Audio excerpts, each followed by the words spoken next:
Module 4. Liabilities. Taxable income. When a company reports its financial statements, it reports its taxable income based on the tax laws, but its accounting income according to accounting principles. These two numbers can differ because of the timing differences in when revenue is recognized, expenses are incurred, and deductions are allowed for tax purposes. If the company reports an accounting income lower than its taxable income, it will pay less tax currently. However, it must pay additional tax in future years, creating a deferred tax liability.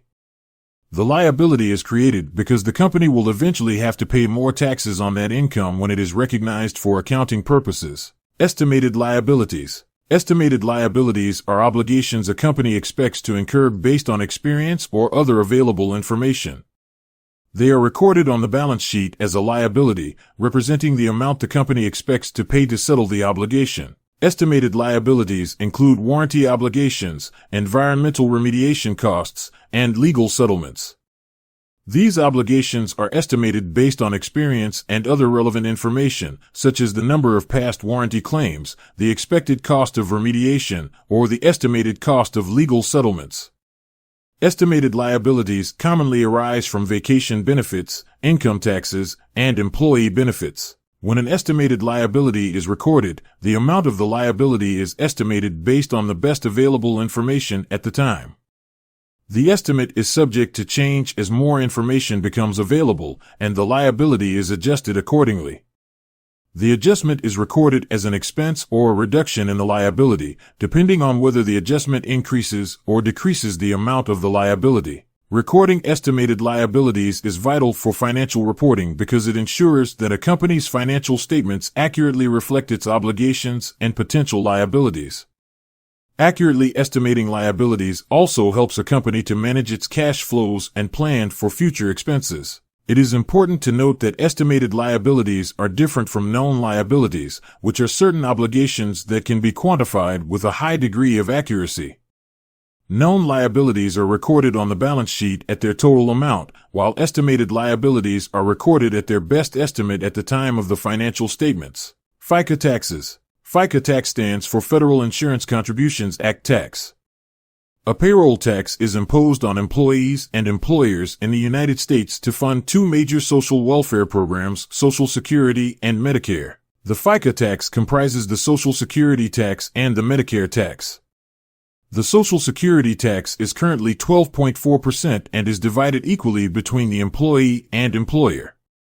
It is imposed on the first $142,800 of an employee's wages in 2021. This means an employee will pay 6.2% of their wages towards Social Security, and their employer will pay an additional 6.2%. The Medicare tax is currently 2.9% and is divided equally between the employee and employer. Unlike the Social Security tax, there is no wage base limit for the Medicare tax, which means that all wages earned by an employee are subject to the Medicare tax. In addition, higher income individuals may be subject to an additional Medicare tax of 0.9% on wages above certain thresholds, currently about $160,000 for individuals, though this number increases periodically. The employee only pays this additional tax and is not matched by the employer. The FICA tax is mandatory for most employees and employers in the United States. Employers are responsible for withholding and remitting the FICA tax from their employees' wages to the IRS. Failure to pay the FICA tax can result in penalties and interest charges. Example, an employee earned $37,000 during the year working for an employer when the maximum limit for Social Security was $118,500.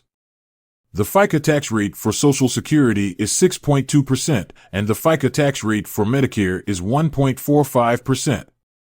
The employee's annual FICA taxes amount is $2,830.50. This is calculated as follows. The employee's Social Security tax is calculated as 6.2% of total wages. Social Security tax equals 6.2% times $37,000 equals $2,294. The employee's Medicare tax is calculated as 1.45% of total wages. Medicare tax equals 1.45% times $37,000 equals $536.50. Therefore, the employee's total FICA taxes for the year are: total FICA tax equals Social Security tax plus Medicare tax, which equals $2,294 plus $536.50 equals $2,830.50, times interest earned. Times interest earned, or TIE, is a financial ratio that measures a company's ability to meet its interest obligations on outstanding debt. It calculates the times a company can cover its interest payments with earnings before interest and taxes, also called EBIT. The TIE ratio is calculated by dividing a company's EBIT by its interest expense. TIE ratio equals EBIT divided by interest expense. A higher TIE ratio indicates that a company generates enough earnings to cover its interest payments and is less likely to default on its debt obligations. A lower TIE ratio suggests that a company may have difficulty paying its interest expenses, which could result in default or bankruptcy. Typically, a TIE ratio of 2 or higher is considered a good indicator of a company's ability to meet its interest payments. However, this can vary depending on the industry and the company's circumstances. It is important to note that the TIE ratio is just one of many financial ratios that investors and creditors use to evaluate a company's financial health.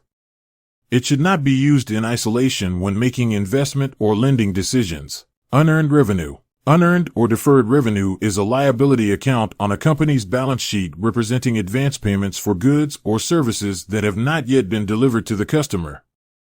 It arises when a company receives payment from a customer for goods or services that will be provided. For example, a company may receive payment in advance for a subscription service that it will provide over the next 6 months. The company would record the payment as unearned revenue on its balance sheet until it provides the service to the customer. Once the service is provided, the unearned revenue account is reduced, and the corresponding revenue account is increased. Unearned revenue is a liability because the company must provide the goods or services paid for in advance. It is typically classified as a current liability because it is expected to be earned within a year. Unearned revenue is an essential concept in accrual accounting because it helps to match revenue with expenses. By recording unearned revenue as a liability, a company can recognize revenue when it is earned rather than when the payment is received. This allows the company to reflect its financial performance over time accurately. Example, if a company has advance ticket sales totaling $2 million for the upcoming football season, the receipt of cash would be journalized as debit cash, credit unearned revenue. When a company receives advance ticket sales, it receives cash for a service that has yet to be provided.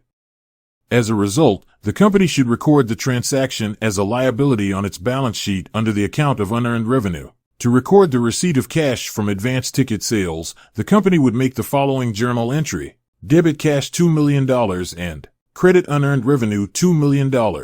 This entry increases the company's cash account by $2 million and creates a liability for unearned revenue, representing the obligation to provide the service in the future. Once the service is provided, i.e., the football games are played, the unearned revenue account is reduced, and the corresponding revenue account is increased to reflect the revenue earned by the company. Statement of cash flows. The statement of cash flows is a financial statement that reports a company's cash inflows and outflows over a specified period. It provides information about how a company generates and uses its cash and cash equivalents during the period covered by the statement. The statement of cash flows is divided into 3 sections: operating activities, investing activities, and financing activities. The operating activities section reports the cash inflows and outflows from the company's primary business activities, such as sales and purchases of inventory, payment of salaries, and payment of taxes. It shows the net cash provided or used by the company's operations. The investing activities section reports the cash inflows and outflows from the company's investments in long-term assets, such as property, plant, and equipment, and investments in securities. It shows the net cash provided or used by the company's investing activities. The financing activities section reports the cash inflows and outflows from the company's financing activities, such as the issuance of debt and equity securities, payment of dividends, and payment of debt principal. It shows the net cash provided or used by the company's financing activities. At the bottom of the statement of cash flows, the net increase or decrease in cash and cash equivalents is reported, and the beginning and ending cash and cash equivalents balances are also reported. The statement of cash flows provides essential information about a company's liquidity, cash position, and ability to generate cash from operations. Investors, creditors, and other stakeholders use the statement of cash flows to evaluate a company's financial health and ability to meet its financial obligations.